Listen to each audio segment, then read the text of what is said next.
Bismillahirrahmanirrahim. Assalamualaikum warahmatullahi wabarakatuh. Alhamdulillahi rabbil alamin. Wabihi nasta'in ala umuri dunya waddin. Assalatu wassalamu ala ashrafil anbiya'i wal mursalin Sayyidina Muhammad wa ala alihi wa ashabihi ajma'in. Allahumma la ilma lana illa ma 'allamtana innaka antal alimul hakim. Allahumma ja'alna mimman yastami'una al-qawla fayattabi'una ahsana. Saudara-saudara yang rahmati Allah Subhanahu wa taala. Kurang lebih 20 hari kita melakukan ibadah saum di bulan ini. Dan beberapa aktivitas yang lain yang kita lakukan bisa dari sedekah, tilawah Al-Quran, qiyam Ramadan, dan lain sebagainya. Terkadang ada kekhawatiran dari kita itu, kira-kira amal yang kita lakukan ini diterima oleh Allah atau tidak. Dan sebenarnya ini suatu hal yang lumrah ketika ada kekhawatiran dalam diri kita seperti itu. Maka nanti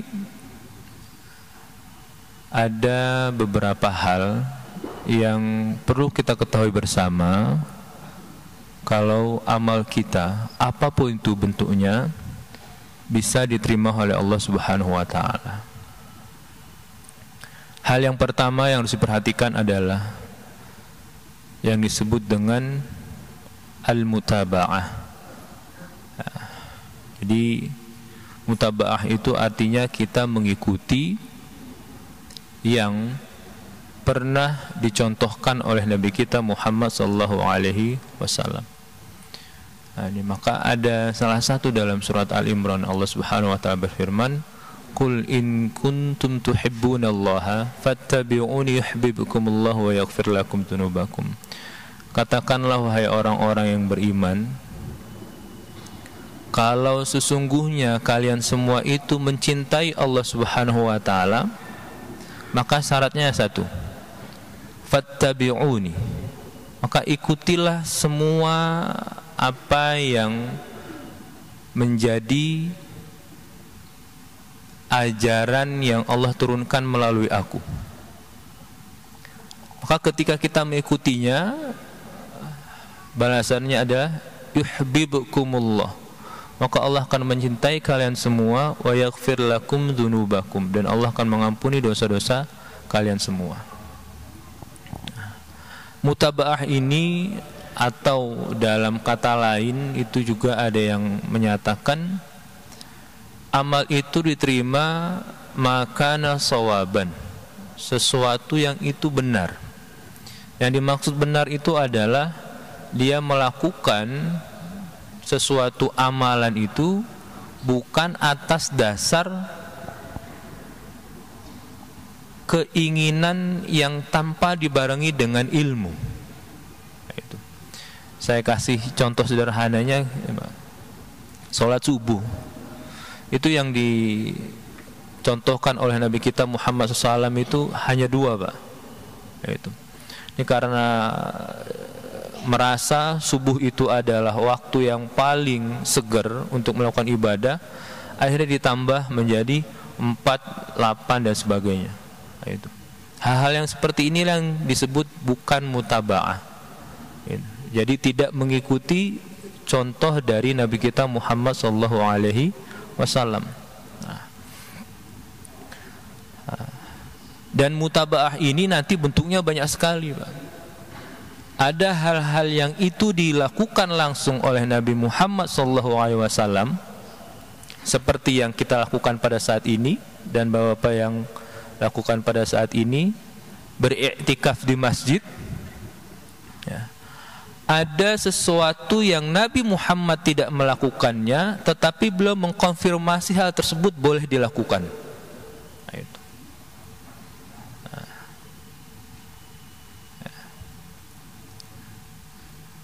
Dan itu banyak sekali di dalam ajaran agama kita. Nabi tidak pernah melakukannya, tetapi Nabi mengkonfirmasinya pernah, boleh untuk melakukannya. Ada salah satu sahabat, ketika sholat, itu beliau selalu menutup sholatnya dengan membaca surat Al-Ikhlas.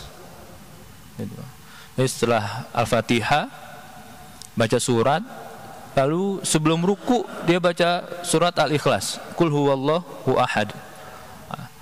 Ini terus dilakukan oleh sahabat tersebut, sehingga ada salah satu sahabat yang lain itu melaporkan hal tersebut kepada Nabi Muhammad SAW.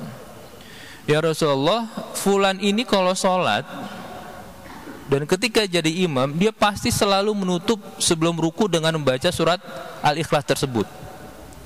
Nah, maka Nabi Muhammad SAW akhirnya memanggil orang tersebut. Beliau bertanya, apa yang melatar belakangi kamu membaca surat Al-Ikhlas di setiap sholatmu?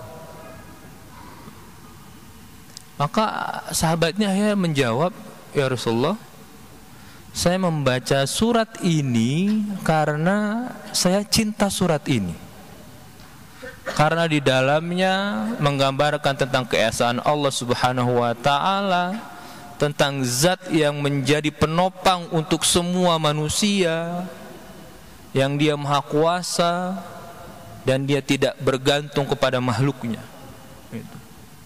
Nah, setelah Nabi Muhammad SAW mendengar pernyataan dari sahabat ini, yang terjadi adalah Nabi Muhammad SAW bukan melarangnya, justru menginformasikan. Nah, itu. Cintamu terhadap surat Al-Ikhlas itu ternyata didengar oleh Allah Subhanahu wa Ta'ala. Dan mulai detik ini Allah bersama para penghuni langit mencintaimu karena cintamu terhadap surat Al-Ikhlas. Gitu, Pak. Nah, ini kadang-kadang kita baca surat Al-Ikhlas karena pendeknya aja, Pak. Gitu, karena cepat dan sebagainya. Nah, ini sesuatu yang tidak Nabi Muhammad belum pernah melakukannya, tetapi dilakukan oleh para sahabat. Tapi Nabi Muhammad setelah itu mengkonfirmasi, oh ini boleh dilakukan. Gitu. Nah, dan ini termasuk bagian dari mutaba'ah, mengikuti ya, ajaran Nabi kita Muhammad SAW.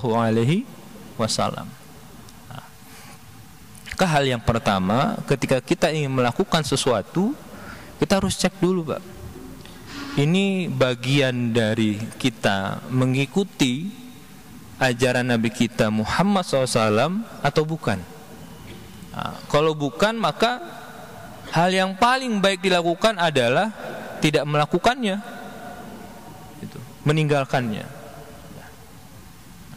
Hal yang kedua yang perlu kita perhatikan bersama ketika kita melakukan amal soleh apapun itu bentuknya, yang pertama kana shawaban, yang dia adalah benar sesuai dengan petunjuk Nabi kita Muhammad SAW. Yang kedua adalah makana mukhlisan. Yang kedua adalah dia dilakukan hanya untuk Allah Subhanahu wa Ta'ala, atau yang sering kita dengar dengan kata ikhlas. Gitu, Pak. Nah, kalau kita sering mendengar kata ikhlas, tapi kadang-kadang kita suka mencampur adukan kata ikhlas ini dengan maksud yang lain, Pak. Gitu. Kita sering memakai ketika ada orang yang menganiaya kita, kita tidak mampu membalasnya, kita sering mengucapkan sudah ikhlaskan saja. Itu. Nah, atau kita dirugikan oleh orang lain dan sebagainya, kita sering mengungkapkan ikhlaskan saja. Gitu. Nah, sebenarnya ini kurang tepat pemakaian kata ikhlas dalam hal-hal yang seperti ini. Gitu. Ikhlas itu digunakan untuk aktivitas kita, ibadah, apapun itu bentuknya, kepada Allah Subhanahu wa Ta'ala. Nah, maka kalau yang pertama itu, yang paling tepat adalah bukan ikhlas, tapi kita merelakan perlakuan saudara kita terhadap kita, maka ketika kita merelakannya secara tidak langsung kita sudah memaafkannya. Itulah yang tepat. Nah, kalau ikhlas itu adalah aktivitas kita ya, kepada Allah Subhanahu wa taala yang didasari atas dasar hati kita. Maka kita akan dapatkan di dalam akhir surat Al-Kahfi Allah Subhanahu wa taala berfirman, "Qul innama ana basyarum mithlukum yuha ilayya annama ilahukum ilahu wahid. Faman kana yarju liqa'a rabbih falya'mal 'amalan shalihan wa la yusyrik bi'ibadati rabbih ahada."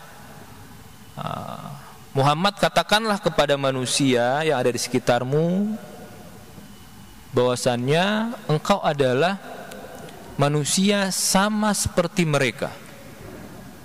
Bedanya hanya yuha ilayya, aku diberikan wahyu oleh Allah Subhanahu wa taala. Nabi Muhammad itu mengalami yang kita alami. Beliau pernah sedih, beliau pernah bahagia, beliau pernah susah, beliau pernah senang dan lain sebagainya. Kenapa? Karena beliau adalah bashar.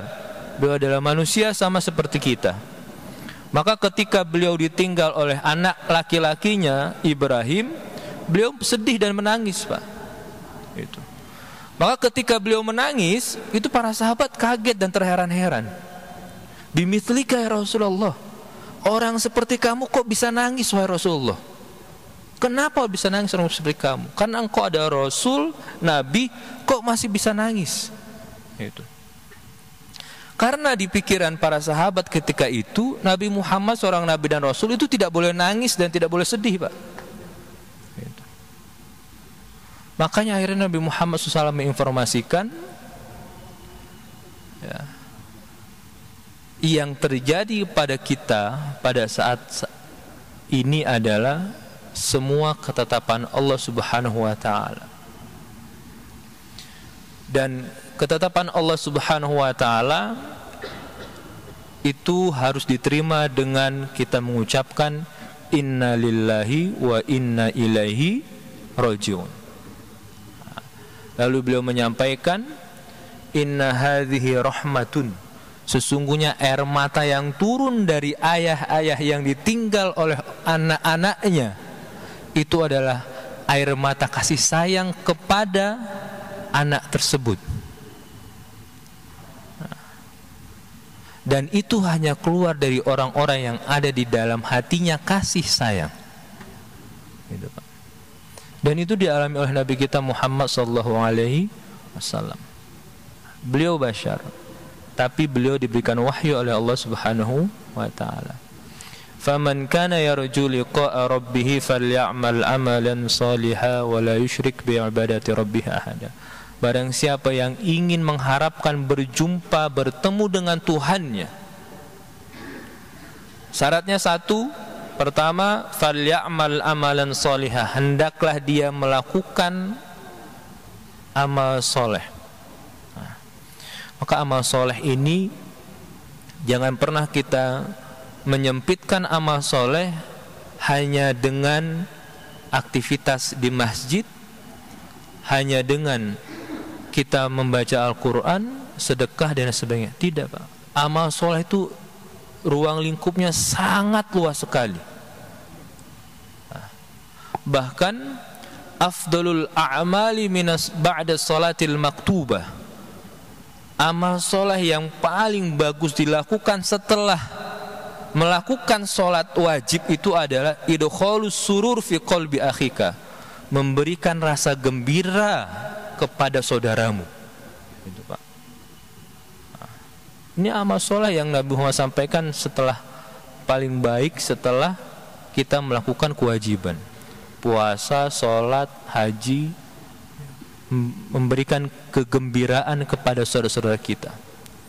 Maka kalau ada orang yang suka menakut-nakuti, ada orang yang suka membuat orang lain sedih dan lain sebagainya, itu tidak menggambarkan ajaran dari Nabi kita Muhammad SAW. Bahkan Nabi Muhammad SAW berpesan kepada Mu'adz bin Jabal ketika ingin mengutus beliau ke negeri Yaman, yang pertama disampaikan oleh beliau adalah pertama, ya Mu'adz, basyiru, ya, berikanlah kabar gembira, wala tunaffiru, dan jangan engkau nakut-nakutkan orang tentang agama ini. Itu. Nah. Dan ini pesan Nabi kita Muhammad SAW, memberikan kabar gembira kepada saudara-saudara kita, apapun itu bentuknya. Jadi amal soleh itu lingkupnya sangat luas sekali. Bahkan sampai kita menyingkirkan sesuatu yang ada di jalan, yang itu bisa menyebabkan orang yang lewat jalan tersebut menjadi celaka, dan kita menyingkirkannya, itu pun bagian dari amal soleh yang bisa jadi menjadi penyelamat kita nanti di akhirat. Yang kedua, wala yusyrik bi'ibadati rabbih ahada. Nah, inilah yang disebut dengan ikhlas. Tidak pernah mengikut sertakan dalam aktivitas amal soleh kita hal-hal yang lain kecuali Allah Subhanahu wa ta'ala. Maka kalau masih ada dalam hati kita hal-hal yang lain, baik itu bentuknya duniawi, materi, dan lain sebagainya, itu perlu kita cepat-cepat untuk mengingatnya. Kita melakukan ini, melakukan yang kita lakukan pada saat ini untuk siapa? Dan karena siapa? Kalau untuk Allah tapi karena orang lain, maka bisa jadi amalnya tidak diterima. Dan di antara ciri-ciri orang yang di dalam hatinya itu tidak ada keikhlasan dalam beramal, biasanya selalu merasa hebat dibandingkan dengan yang lain, selalu merasa benar dibandingkan dengan yang lain. Dan ini sudah diwanti-wanti oleh Allah Subhanahu wa ta'ala. Dalam Al-Qasas ayat 83, Allah Subhanahu wa ta'ala berfirman, tilkad darul akhiratu naj'aluha lilladzina la yuriduna 'uluwan fil ardi wala fasada wal 'aqibatu lil muttaqin. Itulah negeri akhirat yang Allah siapkan untuk orang-orang yang mempunyai ciri-ciri berikut. Yang pertama, orang-orang yang la yuriduna 'uluwan fil ardi, orang-orang yang tidak merasa tinggi hatinya di atas muka bumi ini, atau orang-orang yang tidak ada dalam hatinya rasa sombong dan lain sebagainya. Maka kalau kita melihat definisi sombong menurut hadis Nabi Muhammad SAW adalah al-kibru, yang pertama itu batrul haq, menolak kebenaran. Sombongan yang paling besar adalah menolak kebenaran yang disampaikan oleh orang lain, meskipun posisinya, derajatnya itu lebih rendah daripada kita. Itu berarti kita ada benih kesombongan yang ada dalam diri kita. Yang kedua, setelah batrul haq, wastisgharun nas, memandang manusia rendah, remeh dan sebagainya. Ini kita perlu hati-hati, Pak. Alhamdulillah pada saat ini Allah memudahkan kepada kita, Allah memberikan taufik kepada kita, Allah memberikan pertolongan kepada kita untuk bisa iktikaf dan lain sebagainya.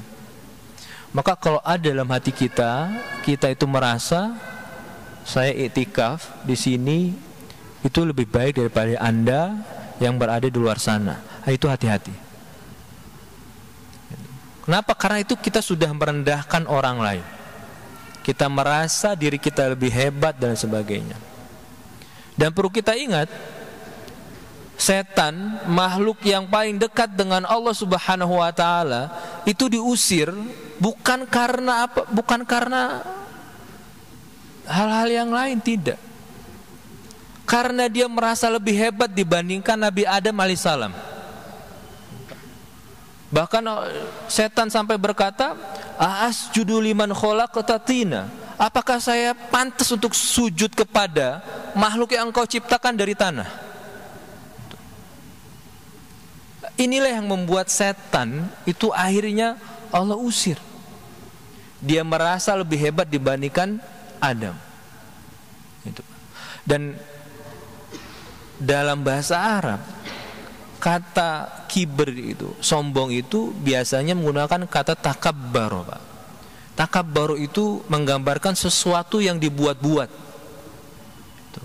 Biasanya orang yang sombong itu dia suka membuat-buat, Pak. Membuat-buat dirinya baik, membuat dirinya dan lain sebagainya. Yang sebenarnya tidak menggambarkan hal yang sebenarnya. Ada orang yang merasa lebih tinggi dari orang lain, sebenarnya tidak. Ada orang yang lebih hebat dari orang lain, sebenarnya tidak hebat. Karena dia membuat dirinya merasa lebih hebat, membuat dirinya lebih kuasa dan lain sebagainya. Nah, dua hal inilah yang diwanti-wanti oleh Allah Subhanahu wa taala. Maka ayat ini ditutup. Orang-orang yang punya sifat pertama, dia tidak merasa tinggi hatinya. Yang kedua, dia tidak melakukan kerusakan di atas muka bumi ini. Itu Allah siapkan surganya bagi Allah Subhanahu wa taala. Kayak ini ditutup dengan wal aqibatu lil muttaqin. Ganjaran Allah sediakan bagi orang-orang yang bertakwa. Nah, dari ayat ini kita bisa mengetahui bahwasannya di antara ciri-ciri orang yang bertakwa itu adalah orang-orang yang tidak pernah merasa di dalam hatinya, jiwanya kesombongan. Dan itulah kenapa Allah Subhanahu wa taala memerintahkan kita untuk puasa selama 30 hari di bulan Ramadan ini. Untuk melatih jiwa kita, melatih diri kita supaya kita itu tidak merasa sombong, hebat dan lain sebagainya. Ketika kita merasakan kelaparan di waktu siang hari, maka kita pun ada dalam diri kita hal-hal yang pernah dirasakan oleh saudara-saudara kita yang pada saat itu dia tidak mempunyai materi dan sebagainya, sehingga kita tidak terhindar dari sikap sombong dan sebagainya. Dan ayat ini dibaca oleh salah satu khalifah yang menurut para sejarawan adalah khalifah yang kelima setelah Khulafaur Rasyidin, yaitu Umar ibn Abdul Aziz. Ada riwayat yang menyatakan ketika Umar bin Ibn Abdul Aziz sedang memerintah, keadilan, kesejahteraannya itu sampai digambarkan kambing dan serigala itu makan bareng dalam satu tempat. Yang biasanya kambing dan serigala itu saling bermusuhan, saling menghindari antara satu dengan yang lainnya, ini mereka makan berbarengan dengan satu tempat. Dan khalifah inilah ketika di akhir hayatnya dia didatangi oleh saudaranya dan ditanya, apa yang engkau tinggalkan untuk anak-anak dan keturunanmu? Dia menjawab, saya tidak meninggalkan apa-apa. Maka saudara menawarkan, saya akan kasih kamu 100.000 dirham untuk anak-anakmu. Maka akhirnya khalifah memanggil anak-anaknya. Sebelum memanggil anaknya, khalifah ini bilang kepada saudaranya, kembalikan duit ini ke tempat yang engkau ambil. Gitu, Pak. Maka akhirnya saudaranya bilang, faqad alantanal qulubal qasiyah. Wahai Umar, engkau telah mengajarkan kepada kami bagaimana caranya melembutkan hati ini dengan tidak menjadikan materi sebagai tujuan. Gitu, Pak. Di detik-detik akhir hayatnya beliau masih mengajarkan kepada kita bagaimana memilih tujuan yang utama. Dipanggillah anak-anaknya, maka ditanya, wahai anak-anakku, apa yang kalian pilih untuk ayah kalian? Senang ayah kalian di akhirat atau menanggung beban akibat yang diberikan oleh pamanmu ini? Tadi 100 dirham yang ditawarkan itu. Maka akhirnya anak-anaknya pun memilih untuk membuat ayahnya bahagia di akhirat nanti. Dan ketika anak-anaknya keluar, tinggal Umar dan saudaranya. Di akhir hayatnya Umar membacakan ayat ini, Pak. Tilkad darul akhiratu naj'aluha lilladzina la yuriduna 'uluwan fil ardi wala fasada wal 'aqibatu lil muttaqin. Itulah negeri akhirat yang Allah persiapkan untuk orang-orang yang tidak ada di dalam hati dan jiwanya merasa tinggi dan melakukan kerusakan di atas muka bumi ini, dan ganjaran Allah persiapkan untuk orang-orang yang bertakwa. Mudah-mudahan puasa ini menjadikan kita hamba-hambanya Allah Subhanahu wa ta'ala yang tidak ada di dalam hati kita sifat sombong, merasa hebat dan merendahkan saudara-saudara kita, dan kita melakukan semua aktivitas kita karena Allah Subhanahu wa ta'ala, bukan karena yang lainnya. Karena syarat amal ini diterima adalah mengikuti tuntunan Nabi kita Muhammad SAW dan menunjukkan sesuatu itu hanya kepada Allah Subhanahu wa ta'ala, tidak untuk yang lainnya.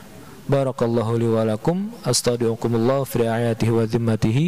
Wassalamualaikum warahmatullahi wabarakatuh.